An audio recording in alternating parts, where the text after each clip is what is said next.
नमस्कार, मैं हूं नागेंद्र भाटी। इस साल बिहार में चुनाव है और शायद इसीलिए बिहार में बवाल है। और बवाल है चुनाव आयोग द्वारा कराए जा रहे वोटर रिवीजन को लेकर। अब विपक्ष शुरू से ही इस पर सवाल उठा रहा है और सवाल सिर्फ चुनाव आयोग पर ही नहीं बल्कि सरकार की मंशा पर भी उठा रहा है।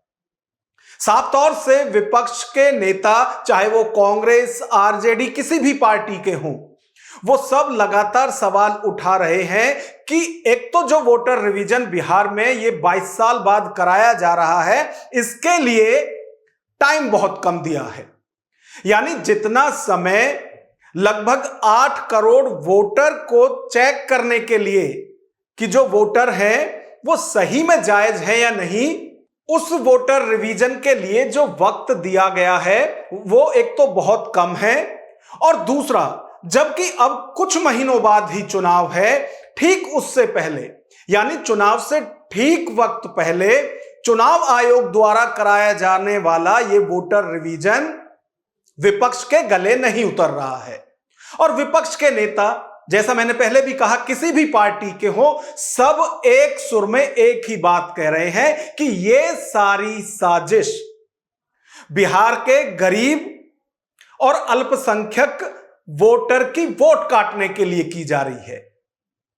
जो भी ये कवायद चुनाव आयोग की तरफ से हो रही है, हालांकि चुनाव आयोग इस पर कई बार सफाई दे चुका है और वो कह चुके हैं कि ये एक प्रक्रिया है जो 2003 में बिहार में हुई थी, उसके बाद अब हो रही है, जिसमें कि जो वोटर का ये मतदाता पुनरीक्षण हो रहा है, इसका मकसद सिर्फ यही है कि जो भारत का जायज वोटर है वही मतदाता हो, वही चुनाव में वोट करे। अब इसको लेकर लगातार विपक्ष की तरफ से सड़क से लेकर संसद, विधानसभा से लेकर सुप्रीम कोर्ट, हर जगह आवाज उठाई जा रही है। और इन दिनों में जिस बवाल की बात कर रहा हूं वो बिहार से लेकर दिल्ली तक मचा हुआ है, और विपक्ष के नेता हर हाल में ऐसा लगता है कि वो ठान चुके हैं कि वो जो ये वोटर रिवीजन के नाम पर वोट काटी जा रही हैं, जैसा कि विपक्ष के सभी नेता सरकार और चुनाव आयोग पर आरोप लगा रहे हैं, वो ये एसआईआर नहीं होने देंगे। और अब ये बात सिर्फ यहीं तक नहीं रह गई है कि विधानसभा नहीं चलने देंगे बिहार में या दिल्ली में संसद नहीं चलने देंगे, जैसा कि कुछ दिनों से चाहे विधानसभा सत्र की बात करें बिहार में, वहां पहले दिन से सदन ठीक से नहीं चलने दे रहे हैं विपक्ष के नेता, उसी तरह से मानसून सत्र दिल्ली के अंदर चल रहा है संसद का, उसको भी नहीं चलने दिया जा रहा है। और लगातार एसआईआर की प्रक्रिया और समय पर सवाल उठाए जा रहे हैं। हालांकि यह मामला सुप्रीम कोर्ट में है, जिसमें कि 28 जुलाई को, आने वाले सोमवार को, सुप्रीम कोर्ट में भी इस पर सुनवाई होनी है। एक सुनवाई हो चुकी है, लेकिन विपक्ष ये ठान चुका है कि वो किसी भी कीमत पर जो ये वोटर रिवीजन हो रहा है इसको नहीं होने देगा। हालांकि चुनाव आयोग की तरफ से दावा किया जा रहा है कि 98% काम हो चुका है। आप कहते रहिए कि समय कम दिया गया, समय कम दिया गया, लेकिन चुनाव आयोग अपना 98% काम कर चुका है। इस सब के बीच अब एक नई बहस है, एक नया मुद्दा है, और इस नई बहस का नया मुद्दा दिया है बिहार में नेता विपक्ष तेजस्वी यादव ने।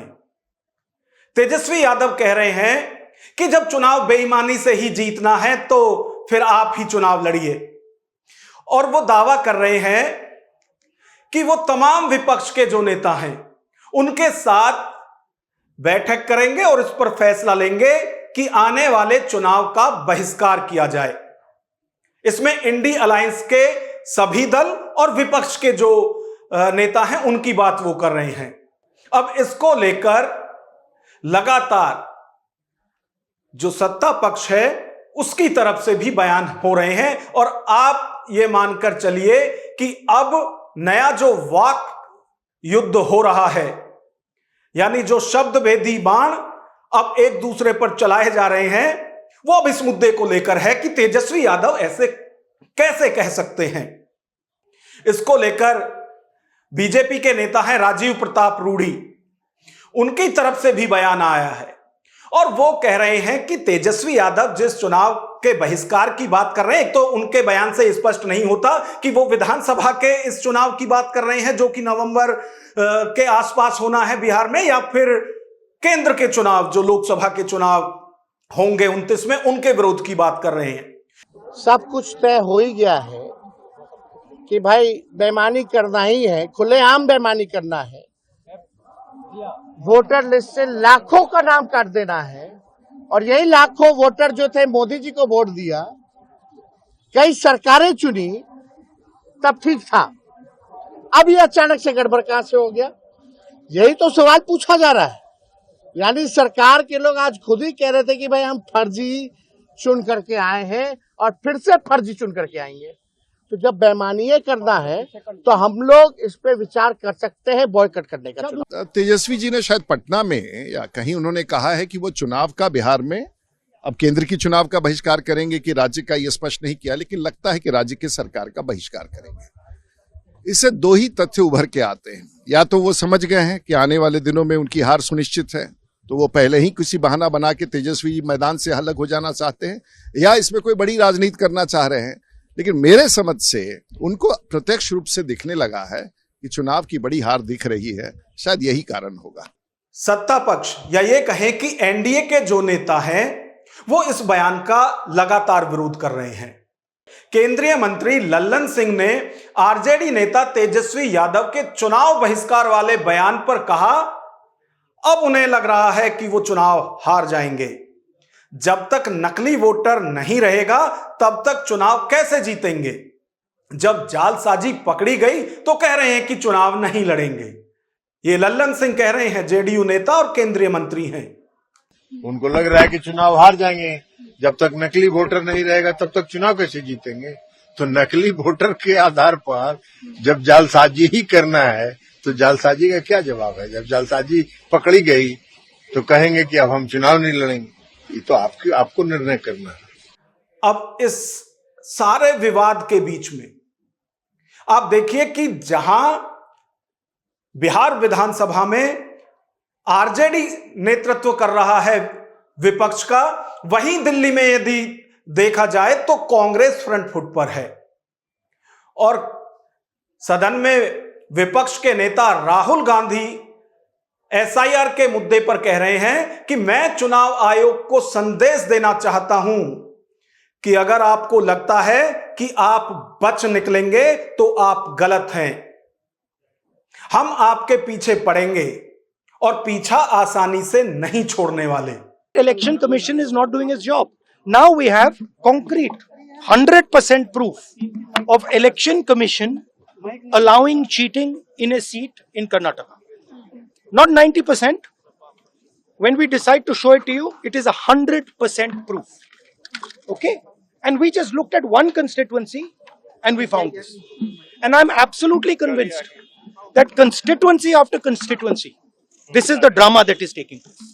क्योंकि आज का जो मुद्दा है वो तेजस्वी यादव का वो बयान है जिसमें वो कह रहे हैं कि सभी विपक्षी दलों के नेताओं से वो बात करेंगे कि इस बार चुनाव का बहिष्कार किया जाए, क्योंकि जबरन बिहार की जो जनता है उस पर वोटर रिवीजन थोपा जा रहा है और उसमें लोगों की वोट काटी जा रही हैं।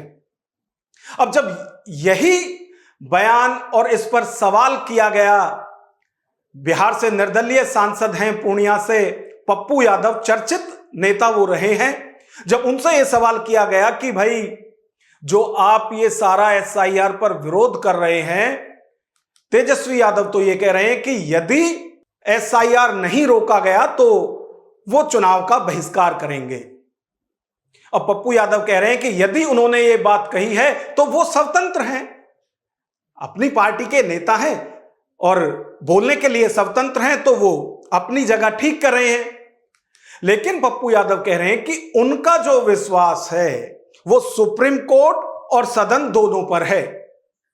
इसके बाद यदि कुछ होता है और बात यदि नहीं बनती है तो जो तेजस्वी यादव कह रहे हैं यह तो सबसे बाद का विकल्प है, यह तो अंतिम विकल्प है। और यदि बात नहीं बनती है तो जो तेजस्वी कह रहे हैं फिर वो भी स्वीकार है, लेकिन उसके लिए सभी विपक्षी दल के नेताओं को लोकसभा और राज्यसभा में इस्तीफा देना होगा। सर देखिए, विपक्ष के नेता हैं, निश्चित रूप से यदि उन्होंने यह बात कही है तो उनको स्वतंत्र बात करनी ही चाहिए, लेकिन हमारा विश्वास सर्वोच्च न्यायालय के साथ है, हमारा विश्वास इस सदन के साथ है। हर कीमत पर सदन में हमारी बात दबाई जाएगी तो सर्वोच्च न्यायालय है, वहां तो नहीं दबाई जाएगी ना। और जब सारे रास्ते बंद हो जाएंगे तो हम चाहेंगे कि जो बात तेजस्वी जी ने कहा है, सुझाव दिया है, वो तो अंतिम प्रक्रिया है। पहले हम सब लोग मिलकर लोकसभा और विधानसभा से इस्तीफा दें और सत्ता पक्ष को अकेला हाउस चलाने दें। यदि हम बात करें तो इन दिनों या तो एनडीए है या इंडिया अलायंस है, और बहुत से नेता ऐसे हैं, और बिहार में तो खास तौर से, जो इन दिनों अभी लगातार चर्चाओं में हैं, लगातार एक्टिव मोड पर हैं। तो बहुत सारे नेता बिहार चुनाव से पहले बिहार में देखे जा रहे हैं जो कि ना इस दल में है ना उस दल में है, यानी जो ना एनडीए के साथ हैं और ना इंडिया अलायंस के साथ हैं। ना तीसरा ही मोर्चा कोई अभी तक बिहार में बना है, वो किसी के साथ नहीं है, वो इंडिविजुअल लड़ रहे हैं। ऐसे ही एक नेता है, उत्तर प्रदेश की नगीना सीट से सांसद हैं चंद्रशेखर आजाद। वो कह रहे हैं कि मैं चाहता हूं कि एसआईआर पर सदन में चर्चा हो। चंद्रशेखर आजाद कह रहे हैं कि वो चाहते हैं कि सदन में इस पर चर्चा हो, लेकिन सदन को चलने दिया जाए, सदन का बहिष्कार ना किया जाए। मैं तो चाहता हूं एसआईआर पे चर्चा हो। मैं तो विपक्ष से भी कह रहा हूं कि वो सरकार से बात करे, चर्चा करे। मैं तो बीएससी की उसमें नहीं हूँ, कमेटी में। मैं होता तो मैं सरकार से कहता कि वो विस्तृत चर्चा कराए, जो भी विषय है चर्चा कराए, सदन चलने दे। बहुत सारे मुद्दे उठेंगे, समस्याओं का हल होगा। मैं तो सदन के चलने के पक्ष में हूँ। अच्छा, इस सारे मुद्दे पर आरजेडी के नेता हैं, सांसद भी हैं, मनोज कुमार झा।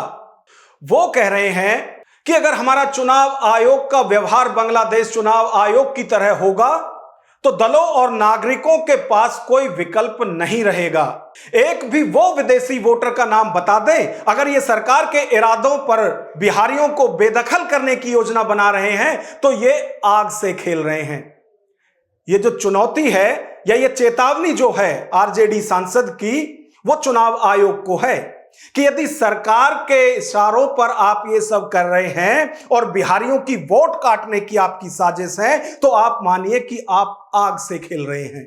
जरा एक बार आरजेडी सांसद मनोज झा का बयान भी सुनिए। अगर हमारा चुनाव आयोग बांग्लादेश के चुनाव आयोग की तरह व्यवहार होगा, अगर वो आदर्श बन जाएगा तो दलों के पास, नागरिकों के पास कोई विकल्प नहीं। अरे कुछ नहीं, एक विदेशी वोटर का नाम बता, एक विदेशी वोटर का नाम, उनके ना बीएलओ बोल रहे हैं ना कोई। अगर ये सरकार के इशारे और इरादे पर बिहारियों को बेदखल करने की योजना बना रहे हैं ना, तो आग से खेल। एसआईआर पर उठ रहे सवाल और लगातार विपक्षी बवाल के बीच बीजेपी नेता और केंद्रीय मंत्री एसपी सिंह बघेल बिहार में चुनाव आयोग द्वारा किए जा रहे वोटर लिस्ट रिवीजन पर विपक्ष के सवालों पर ही सवाल उठा रहे हैं।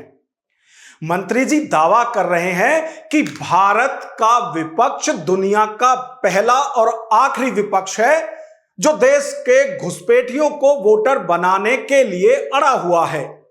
एक बार एसपी सिंह बघेल का बयान भी सुनिए कि वो क्या कह रहे हैं इस सारे मुद्दे पर। और बहानेबाजी वाला ये बयान है, जिससे बाद में वो कहें हमने तो पहले ही कहा था कि हमारी हार का कारण एसआईआर है, जबकि तेजस्वी यादव एवं भारत का विपक्ष अकेला वाहिद विश्व का वो विपक्ष है जो ऐसे मतदाताओं को, जो हमारे देश के नहीं है, जिनसे आंतरिक सुरक्षा को खतरा हो सकता है, जिनसे सांप्रदायिक सद्भाव को खतरा हो सकता है, उनको मतदाता बनाने के लिए सारे लोग लगे हुए हैं। अच्छा, एक तरफ जहां एनडीए के नेता इसका लगातार समर्थन कर रहे हैं, जो वोटर रिवीजन या यूं कहें पुनर्निरीक्षण जो मतदाता सूची का बिहार के अंदर हो रहा है, एनडीए के सभी ज्यादातर नेता इसका समर्थन कर रहे हैं। वहीं इंडिया अलायंस या विपक्ष के, इंडिया अलायंस से भी अलग जो विपक्ष के नेता हैं, वो ज्यादातर इसका अपने अपने तरीके से विरोध कर रहा है।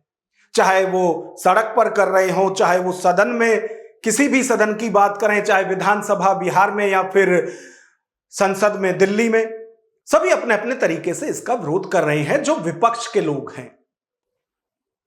लेकिन जेडीयू के नेता हैं और जेडीयू के सांसद हैं गिरधारी यादव,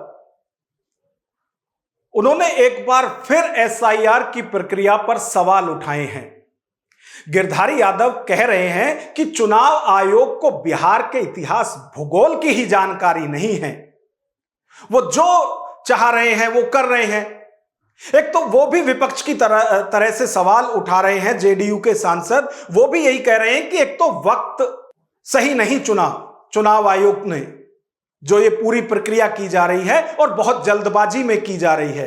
वो तो दावा कर रही हैं कि वो तो खुद सांसद हैं, उसके बाद भी उन्हें ये सारे डॉक्यूमेंट जुटाने में 10 दिन लग गए सांसद होने के बावजूद। चुनाव आयोग जो है ना, उसको कोई क्या कहते हैं व्यवहारिक ज्ञान नहीं है। वो बिहार का न इतिहास जानता है, न भूगोल जानता है, कुछ जानता ही नहीं है। ये बरसात के दिन में जब खेती का दिन चल रहा है, आदमी को हमको कागज पत्र जुगाड़ करने में 10 दिन लग गया। हमारा बेटा अमेरिका में रहता, कैसे साइन करेगा 1 महीना के अंदर में? तो कोई व्यवहारिक है कि जबरदस्ती हम लोग पर थोप दिया? अरे कराना था तो 6 महीने का समय देता, पहले से करा लेता। ये तो एकदम कैसे होता है ना, कोई तुगलकी फरमान है चुनाव आयोग। अच्छा, बिहार में जो ये वोटर रिवीजन के नाम पर लगातार विरोध हो रहा है, जो विपक्षी दल हैं लगातार इस पर सवाल उठा रहे हैं, कई बार एकजुट होकर, कई बार अलग अलग मंच से, लेकिन विपक्ष इसकी खुलकर मुखालफत कर रहा है और इसमें दलीलें सब अपने अपने तरह से दे रहे हैं। जहां आरजेडी कह रही है कि गरीब और अल्पसंख्यकों की वोट इसलिए काटी जा रही है कि जिससे पहले उनके जो राशन कार्ड हैं वो इससे खत्म हो, राशन मिलना बंद, पेंशन मिलना बंद, तो जो गरीबों को सरकारी सुविधा या सहूलियत हो रही है वो खत्म कर दी जाएगी इस सारी प्रक्रिया के दौरान। वहीं कुछ लोग अल्पसंख्यक जो हैं उनको डर दिखा रहे हैं कि ये सारी कवायद जो एनडीए करा रही है चुनाव आयोग को आगे करके, ये सब जो माइनॉरिटी है उसकी वोट काटने की साजिश है। हालांकि यदि चुनाव आयोग की बात करें तो चुनाव आयोग की तरफ से भी इस पर एक बार फिर सफाई दी गई है। इस सारे मामले पर चुनाव आयोग की तरफ से कहा गया है कि चुनाव आयोग किसी भी दबाव में आकर काम नहीं करता है। चुनाव आयोग की जो ये प्रक्रिया है ये निष्पक्ष रूप से की जा रही है और पूरी तरह से संवैधानिक और लोकतांत्रिक दायरे में होकर ये सब किया जा रहा है। और चुनाव आयोग किसी भी दबाव में ऐसे वोटर को वोटर नहीं रहने दे सकता जो कि आज दुनिया में ही नहीं है, जो वोटर मृत हो चुके हैं।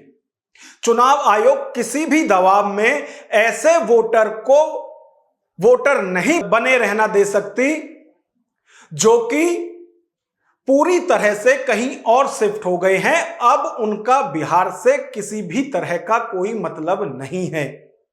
चुनाव आयोग अपनी सफाई में लगातार बढ़ रहे इस विपक्ष के विरोध के बीच कह रहा है कि चुनाव आयोग किसी भी दबाव में जो लोग देश के हैं ही नहीं उन्हें भारत का मतदाता नहीं बने रहने दे सकता। तो जो ये तमाम विरोध, सवाल, बवाल, ये सब बिहार से लेकर और दिल्ली तक हो रहा है, चुनाव आयोग इस पर एक बार फिर अपनी सफाई दे रहा है। वहीं यदि इस मुद्दे की बात करें तो विपक्ष इस मुद्दे को शांत करने के मूड में नहीं दिख रहा। चाहे वो विधानसभा का सत्र बिहार में हो या फिर संसद का मॉनसून सत्र दिल्ली में हो, कहीं भी विपक्ष सदन नहीं चलने दे रहा है। अब इंतजार सुप्रीम कोर्ट के फैसले का भी है, क्योंकि सुप्रीम कोर्ट में एक सुनवाई तो हो चुकी है, लेकिन अगली सुनवाई 28 जुलाई को होनी है और उसमें सुप्रीम कोर्ट की तरफ से क्या कहा जाता है, एक तो इसका इंतजार विपक्ष और सत्ता पक्ष दोनों ही कर रहे हैं। दूसरा यह कि 1 अगस्त को जो लिस्ट जारी की जाएगी चुनाव आयोग की तरफ से, उसमें किस किस को क्या आपत्ति होती है, और जैसा अंदेशा या जैसा शक लगातार विपक्ष की तरफ से उठाया जा रहा है, जब लिस्ट आएगी तो वो भी साफ हो जाएगा कि जो विपक्ष आरोप लगाता रहा है अब तक इस पूरी प्रक्रिया पर, तो जब 1 अगस्त को लिस्ट आएगी उसमें यह साफ हो जाएगा कि विपक्ष के जो आरोप थे कि गरीब और अल्पसंख्यकों की वोट काटने के लिए सारी प्रक्रिया केंद्र सरकार और बिहार सरकार के इशारे पर चुनाव आयोग कर रहा है। तो अभी इंतजार 28 जुलाई और 1 अगस्त का है। जब ये दोनों चीजें स्पष्ट हो जाएंगी उसके बाद विपक्ष भी अपना रुख साफ करेगा, जैसा कि वो अभी से ही माहौल बनाने लगे हैं कि यदि SIR की प्रक्रिया, यदि ये वोटर रिवीजन उनके मन मुताबिक नहीं हुआ और जैसे वो सवाल उठा रहे हैं यदि ऐसा ही हुआ तो फिर पूरा विपक्ष मिलकर बिहार के विधानसभा चुनाव का बहिष्कार कर सकता है। तो अभी कुछ दिन का समय है, इंतजार करना होगा और देखना होगा कि विपक्ष का अगला कदम क्या होता है। फिलहाल के लिए इतना ही। आप इस सारी खबर पर क्या अपनी राय रखते हैं, कमेंट बॉक्स में हमें जरूर बताएं। नमस्कार।